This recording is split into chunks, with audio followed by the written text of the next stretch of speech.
வழிகளிலெல்லாம் உன்னை தூதர்கள் காத்திடுவார். உன் பாதம் கல்லில் இடராதபடி தங்கள் கரங்களில் ஏந்திடுவார்.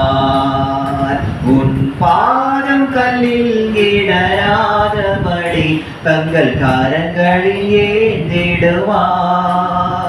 அவர் சட்டையின் கீழ் அடைக்கலம் புகவே தம் சிறகுகளால் மூடுவார். அவர் சட்டையின் கீழ் அடைக்கலம் புகவே மூடுவார். சிங்கத்தின் மேலும் நடந்து வலு சர்வத்தையும் மிதிப்பாய். அவர் நாமத்தை நீ முற்றும் நம்பினதால் உன்னை